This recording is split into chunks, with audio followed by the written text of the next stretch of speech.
তাহলে বাংলায় কেন একলা চলো নীতির কথা বলছে কংগ্রেস, এই প্রশ্ন উঠছে। একদিকে আইএসএফ, একদিকে জনতা উন্নয়ন পার্টি, একদিকে কংগ্রেস, একদিকে সিপিএম, একদিকে বিজেপি, একদিকে তৃণমূল কংগ্রেস, আখেরে লাভ কার? তাহলে কি আবার বিরাট ব্যাপক ম্যান্ডেট নিয়ে তৃণমূলের প্রত্যাবর্তন?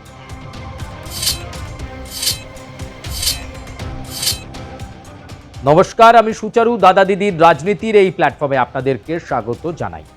আর দাদা দিদির রাজনীতির প্ল্যাটফর্ম মানে আপনারা জানেন যে রাজনৈতিক খবর, রাজনৈতিক বিতর্কের খবর, রাজনৈতিক ক্রিয়া প্রতিক্রিয়ার খবর এবং নতুন নতুন রাজনৈতিক সমীকরণের খবর আমরা আপনাদেরকে এই প্ল্যাটফর্মে দিয়ে থাকি। আর আজকের প্রতিবেদনেও ঠিক তেমনই কিছু জিনিস থাকছে এবং অবশ্যই এই মুহূর্তে আমরা যে বিষয়টার দিকে বিগত কয়েকটা প্রতিবেদনে টানা নজরে রেখেছি, সেই প্রতিবেদনই আজকে আবার একটু নজর রাখার জায়গা করব। কি এমন হলো যে কারণে কংগ্রেসের সঙ্গে সিপিএমের জোটের দরজা বন্ধ হয়ে গেল, এ নিয়ে আমরা বিভিন্ন প্রতিবেদন পর্বে আলোচনা করেছি। এবার প্রদেশ কংগ্রেস সভাপতি হাইকমান্ডের ডাকে শুভঙ্কর সরকার রাতারাতি ছুটে গেলেন দিল্লিতে। কেন দিল্লিতে ডাকা হলো? শুভঙ্কর সরকার প্রথম থেকেই বলছেন এবার একলা চলো রে। সেই জনপ্রিয় গানটার কথা মনে পড়ে যাচ্ছে, যদি তোর ডাক শুনে কেউ না আসে তবে একলা চলো রে।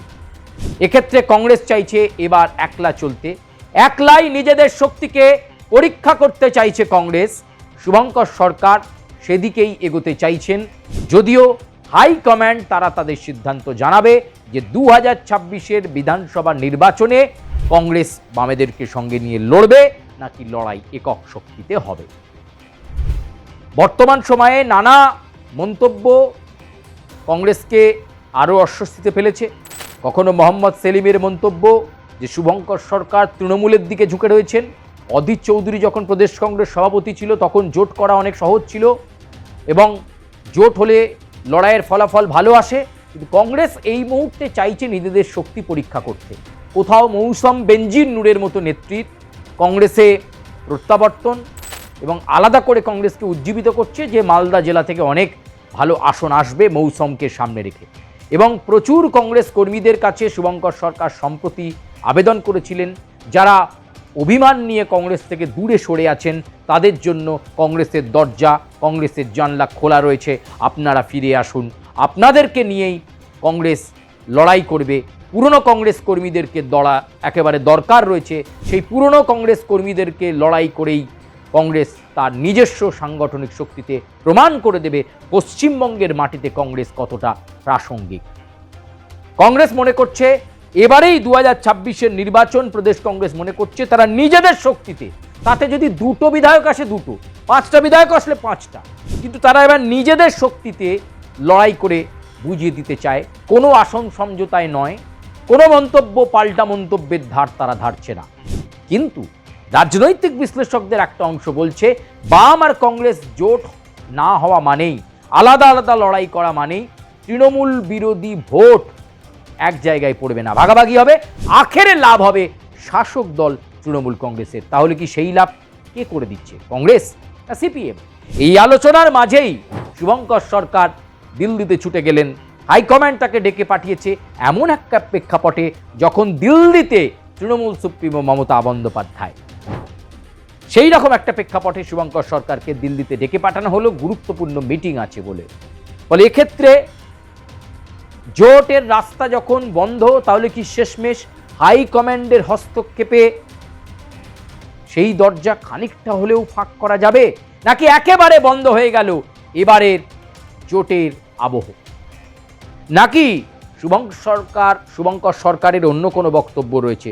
তিনি কংগ্রেসকে একক লড়ার কথা বলছেন, কিন্তু কোথাও না কোথাও আসন সমঝোতার দিক থেকে কি তাহলে হুমায়ুন কবিরের সঙ্গে কথা এগোনো যেতে পারে? হাইকমান্ডকে কি তিনি সেটা জানাবেন? এই বিষয়টা খুব তাৎপর্যপূর্ণ এবং রাজ্য রাজনীতিতে অত্যন্ত চর্চিত বিষয়। এই মুহূর্তে বামেরাও চাইছে শূন্যতা কাটাতে, কংগ্রেসও চাইছে শূন্যতা কাটাতে।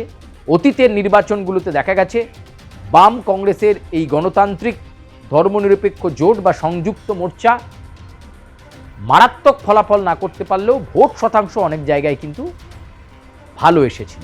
ফলে এখানে তৃণমূল এবং বিজেপির বিরুদ্ধে লড়াইয়ে মানুষের দাবিতে বাম কংগ্রেস আবারও এক হবেন কিনা 2024-এর নির্বাচনে, সেটা $1,000,000 প্রশ্ন, এবং সেটা খুব একটা কঠিন জায়গায় চলে গেছে। এখন এটা রাজ্য নেতা, দুদলেরই রাজ্য নেতার মধ্যে কথা বলে সম্ভব নয়। এখন গোটা ব্যাপারটা কংগ্রেস হাইকমান্ডের কাছে চলে গেছে, তারা কি বলবেন সেইভাবে হবে। তবে মোটামুটি কংগ্রেসের অন্দরে একলা চরণে এই নীতিকে সামনে রেখে কংগ্রেসের মতো করে সাংগঠনিক শক্তিকে পরীক্ষা করবার জন্য জেলায় যারা প্রত্যাশী রয়েছেন, দাবিদার রয়েছেন, তাদের লিস্ট তৈরি করতে শুরু করেছেন। কোন কেন্দ্র থেকে কাকে প্রার্থী করা হলে কংগ্রেস জয়লাভ পেতে পারে সেই একটা ম্যাপিং, সেই একটা পরিকল্পনা করা শুরু হয়েছে। একেবারে একক শক্তিতে কংগ্রেস লড়বে এরকমটা মনে করে। ফলে প্ল্যান বি কংগ্রেস সাজিয়ে রাখছে। তবে এক্ষেত্রে যদি আবার হাইকমান্ড বলে যে সিপিআইএমের সঙ্গে বা বামেদের সঙ্গে হাতে হাত রেখেই 2024-এ তৃণমূল কংগ্রেস এবং ভারতীয় জনতা পার্টির বিরুদ্ধে লড়াই করতে হবে, তাহলে কিছু করার নেই।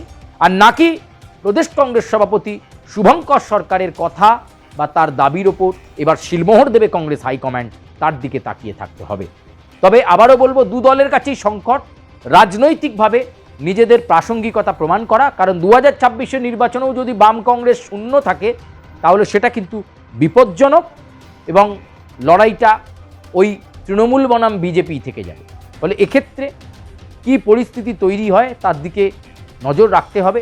এরই মাঝে মোহাম্মদ সেলিম আবার আগ বাড়িয়ে নিউ টাউনে হুমায়ুন কবিরের সঙ্গে বৈঠক করে এসেছেন, তা নিয়ে নানা কথা হচ্ছে।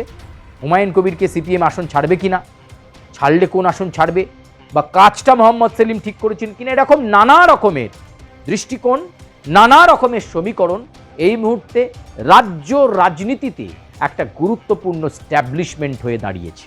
ফলে এক্ষেত্রে দিল্লি থেকে প্রত্যাবর্তনের পর শুভঙ্কর সরকার কংগ্রেসের জন্য কি বার্তা নিয়ে এলেন? এবারও কি জোট রাজনীতি, এবারও কি জোট লড়াই, নাকি এবার সিপিএম চলবে এক সরল রেখায় আর কংগ্রেস চলবে আরেক সরল রেখায়? তাহলে কি এবার চতুর্মুখী লড়াই, নাকি অনেকগুলো দৃষ্টিকোণের লড়াই? একদিকে আইএসএফ, একদিকে জনতা উন্নয়ন পার্টি, একদিকে কংগ্রেস, একদিকে সিপিএম, একদিকে বিজেপি, একদিকে তৃণমূল কংগ্রেস, আখেরে লাভ কার? শাসক দল তৃণমূলে। তাহলে কি আবার বিরাট ব্যাপক ম্যান্ডেট নিয়ে তৃণমূলের প্রত্যাবর্তন? ভাববার এবং বোঝার সময় এসেছে বাম এবং কংগ্রেসের কাছে, যে সময়ের দাবি মেনে তারা কাছাকাছি আসবেন কিনা, জোটবদ্ধ রাজনীতিতে আবার সামিল হবেন কিনা, ঐক্যবদ্ধভাবে লড়াই আন্দোলনের মাটিতে নেমে নিজেদের প্রাসঙ্গিকতা আবার প্রমাণ করতে পারবেন কিনা। হয়তো সেটা সময় বলে দেবে, কিন্তু এই মুহূর্তে শুভঙ্কর সরকারের দিল্লি সফর অত্যন্ত তাৎপর্যপূর্ণ। অনেকে বলছেন যে ডিএমকে তামিলনাড়ুতে আসন্ন নির্বাচনে ডিএমকের সঙ্গে গাঁটছড়া রাহুল গান্ধী বা হাইকমান্ডের নির্দেশে কংগ্রেস বেঁধে ফেলছে। সেখানে কিন্তু ডিএমকে কংগ্রেসকে খুব একটা সম্মান দেয় না। বিভিন্ন ক্ষেত্রে রাজ্য রাজনীতিতে কংগ্রেসের নেতা নেতৃত্বদের বক্তব্য খুব একটা কানেই নেয় না ডিএমকে। সাংগঠনিকভাবে সে রাজ্যেও তো, তামিলনাড়ুতেও তো দুর্বল কংগ্রেস। তাহলে ডিএমকের সঙ্গে গাঁটছড়া হচ্ছে, তাহলে বাংলায় কেন একলা চলো নীতির কথা বলছে কংগ্রেস, এই প্রশ্ন উঠছে।